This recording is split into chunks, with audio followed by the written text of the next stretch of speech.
دوسری بات یہ تھی کہ کہا ہی جا رہا تھا کہ جب شہید محترمہ بے نظیر بھٹو پاکستان آئی تھیں تو وہ ایک سمجھوتے کے تحت آئی تھیں، اور اس سمجھوتے کے سمجھیے مکمل ہونے میں مغربی اقوام نے، خاص طور پہ امریکہ اور برطانیہ نے ایک بڑا رول پلے کیا تھا۔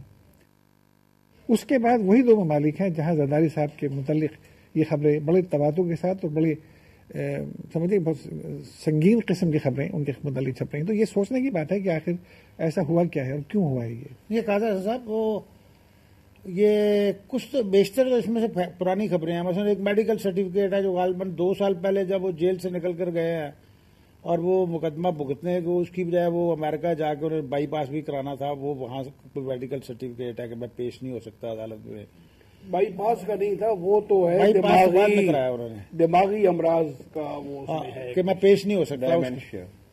ڈیمینشیا بھول جانے کی بیماری جو ہوتی ہے ڈیمینشیا وہ جی نہیں، اس میں لفظ ڈیمینشیا اس کے انٹرو میں خبر میں بنایا گیا ہے، اس میں لفظ ڈیمینشیا ہے نہیں۔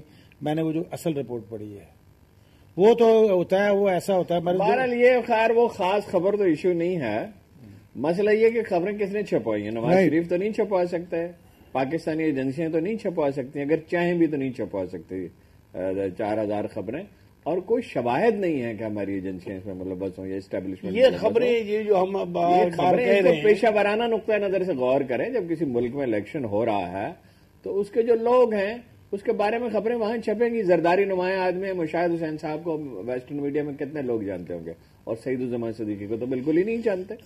یہاں پاکستان میں مشاہد کے بارے میں بھی چھپ رہا ہے، سعید الزمان صدیقی کے بارے میں بھی چھپ رہا ہے۔ نہیں، وہاں کے اخباروں کا ایک ایٹیچیوڈ یہ ہے، مثلا مجھے آپ کو جس دن بھٹو صاحب کو پھانسی لگی ہے نا، تو وہ خبر نیو یارک ٹائمز کے کوئی پیج 9 پر سنگل کالم لگی تھی۔ ہمارا اگر کوئی ہیڈ آف دی اسٹیٹ جاتا ہے وہاں پہ ان سے ملنے تو وہ بھی کوئی سنگل، اور وہ بھی کوئی فرنٹ پیج کا لیڈر نہیں ہوتا۔ شاہ صاحب وہ زمانہ بدل گیا، پاکستان اب فوکس پہ ہے۔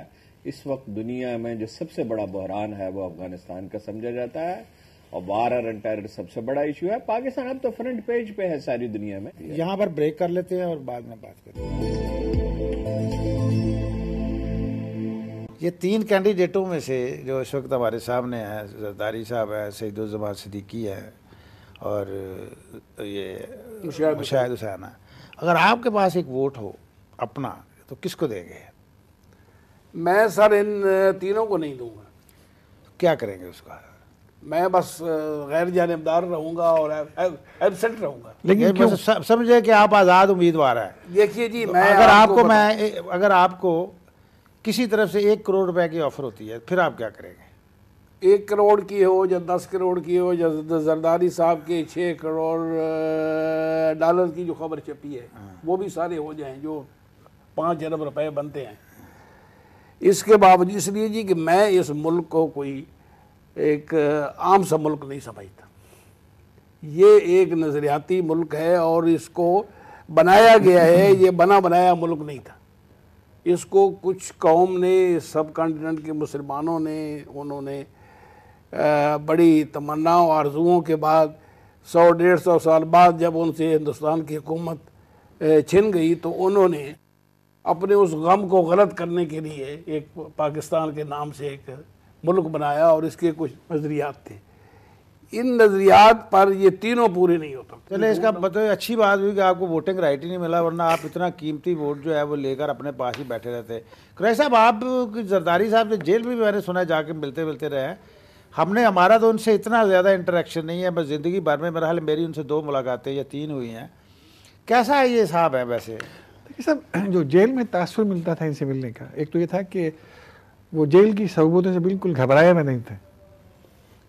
ہی واز ویری کول، مطلب سینس آف ہیومر تھی، مذاق بھی کرتے تھے۔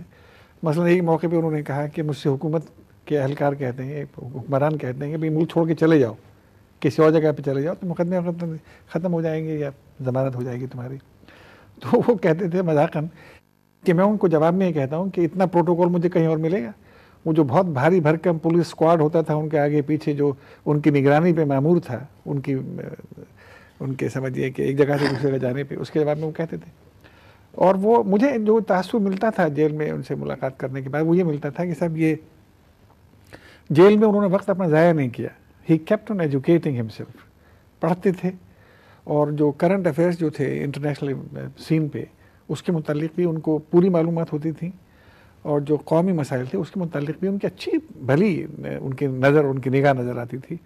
اور لگتا یہ تھا کہ وہ ان کے دل میں خواہش تھی یہ کہ پرانے وقت کو بھلا کے فراموش کر کے ایک نئے دور کا آغاز ہونا چاہیے جس میں سب لوگ مل جل کے کام کریں اس ملک کی بہتری کے واسطے، اس کی بقا کے واسطے.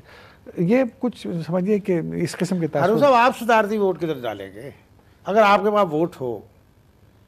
میرا تو ویسے اگر ووٹ ڈالنا پڑے، نہیں میرا تو یہ خیال ہے کہ اگر آپ آج ایک تو 2 پروگرام میں، پچھلے پروگرام آپ فارم میں نہیں ہیں، میں یہ تو فرض کیا آپ کے پاس ووٹ ہو تو اس کا کوئی ایسا ہو سکتا ہے کہ آدھا آدھا کر لیں اور اس کو ٹکا دیں. نہیں آدھا آدھا نہیں، فیٹال مجھے ووٹ ڈالنا ہی پڑے تو میں مشاہد حسین کو ووٹ دوں گا، اس لیے کہ مشاہد حسین ذاتی طور پہ کلین ہے. مجھے صدمہ بڑا ہوتا ہے مشاہد حسین کا کہ کبھی چودھریوں کی سلیب اٹھائے پھرے، کبھی شریف خاندان کی سلیب اٹھائے پھرے. کلین آدمی ہیں، پڑھے لکھے ہیں، دنیا کو سمجھتے ہیں. مجھے کبھی ایسا خیال آتا ہے کہ شاہ صاحب کے سینے میں بھی دل کی جگہ دماغ خدا نے رکھ دیا ہے. کوئی اس طرح کی دردمندی تو مجھے نظر نہیں آتی. سعید الزمان صدیقی کا بڑا افسوس ہوا جب یہ انکشاف ہوا کہ یہ سجاد علی خان کے خلاف سازش میں شریک تھے. آج انہوں نے بیان بھی دیا سجاد علی شاہ نے کہ حملے میں شریک تھے بالکل اس میں معاملے میں، اور مشاہد کا بھی کہا. لیکن بات یہ ہے کہ یہ مفروض سیاست میں مفروضوں پہ تو بات نہیں کی جاتی. میجارٹی ہے زرداری صاحب کی، وہ صدر بنے، اور کوشش یہ ہونی چاہیے، صرف دعا کی بات نہیں ہے، زندگی کوشش سے سنورتی ہے. اجتماعی زندگی کا تو دعا سے تعلق نہیں ہے، کوشش سے ہے کہ وہ کوئی معاملات ڈھپ پہ آئیں، یعنی زرداری صاحب منتخب ہو جائیں. ایشو میرے خیال میں اور ہے، ایشو یہ ہے کہ پنجاب میں بعض لوگ مثلا گورنر سلمان تاثیر، منظور بٹو اور ہمارے چٹھا صاحب جو ہیں، ان کی کوشش یہ ہے کہ، اور بھی کچھ لوگ ہوں گے اس میں، دونوں طرف کے خوش آمدی جو ہیں بھڑکاتے رہتے ہیں کہ یہاں سے شہباز شریف کی حکومت اکھاڑ پھینکی جائے. اگر یہ قصہ شروع ہو گیا، میں نے بہت غور کیا، میں پورے وثوق سے کہتا ہوں 6 مہینے سے 1 سال کا عرصہ لگے گا. سیاست دانوں کو صرف ایک کام اس وقت کرنا چاہیے، الیکشن زرداری صاحب جیت رہے ہیں، انہیں جیتنے دینے چاہیے.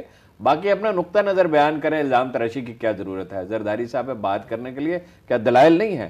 اگر کوئی دلائل دینا چاہے تو بڑے دلائل ہیں. ایک بات کا اہتمام کرنا چاہیے کہ یہ ایک دوسرے کو اس طرح نہ الزام تراشی کریں اور گالی دیں کہ لوگ پھر فوج کی طرف دیکھنا شروع کریں اور فوج کو ٹمپٹیشن جو ہو سکتی ہے. یہ پنجاب میں حکومت کریں، وہ سندھ میں، سرحد میں، مرکز میں وہ حکومت کریں.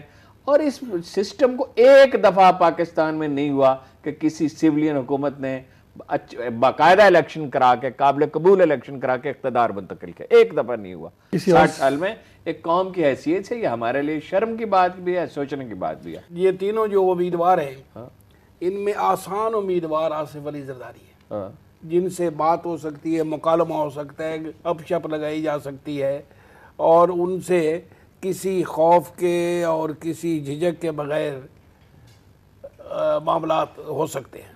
وہ ان تینوں سے اس لحاظ سے وہ سب سے بہتر ہے. مشاہد صاحب کا آپ نے کہا ہے کہ مشاہد صاحب ہمارے بھی دوست ہیں، آپ کے بھی ہیں، ہم بھی انہیں جانتے ہیں. مشاہد صاحب کے ساتھ ایک پرابلم ہے کہ وہ اصل میں پالیٹیشین نہیں ہے، وہ ٹیکنیشین ہے، اور وہ بن گئے پالیٹیشین. عہدہ بھی ایک جماعت کا مل گیا اور 4-5 سال بھی انہوں نے بڑے اچھے اس میں وہ گزار لیے. تو وہ اصل میں پالیٹیشین ہے نہیں. میں نے ان سے پوچھا تھا جب وہ سیاست میں آئے تھے کہ آپ کو سوچی کیا ہے، تو انہوں نے کہا I want to mix my drinks. نشے کی تندی صحافت میں کم ہے تو سیاست کی تندی اس میں شامل کرنا چاہتا ہوں. 2 اچھا چاہتا ہوں. فراز صاحب کا یہ نشہ بڑھتا ہے شرابیں جو شرابوں میں ملے. غم دنیا بھی غم یار میں شامل کر لیں، شاید اسی طرح کہا، پہلا مصرع شاید میں بھول رہا ہوں. نشہ بڑھتا ہے شرابیں جو شرابوں میں ملے. شاہ صاحب میں ذہنی توانائی بہت ہے، پڑھے لکھے آدمی ہیں، جلد سوتے ہیں، ترتیب بڑی ہے، محنتی آدمی ہے، اور اسے گزارا نہیں ہوتا ان کا صحافت سے. ہاں جی، تسلی نہیں ہوتی. یہ جو ان میں کڑاکے نکالنے کا چکر ہے، وہ یہ جملہ یا یہ لفظ وہ عام طور پہ استعمال کرتے ہیں، اس کی ضرورت نہیں ہے ان کو. نہیں، مزاحن وہ تو خیر بعض لوگوں کا تکیہ کلام ہوتا ہے. آخر لاہور سے ان کا تعلق ہے، لاہور والوں میں اگر اس طرح کی کوئی چیز پائی ان کا جاتی ویسے قادر صاحب کو کڑاکا زیادہ مشہور نہیں ہو گیا ان کا؟ کڑاکا انہوں نے تو بڑی مدت ہوئی کڑاکے کا لفظ استعمال کرنا بند کر دیا. نہیں جب سے انہوں نے اس کو شجاعت صاحب کو اپنی کڑکی میں پھنسا ہے نا، میرا کڑاکے سے نہیں شاید انہوں نے چودھری نے ان کو پھنسا ہے، انہوں نے نہیں پھنسا ہے.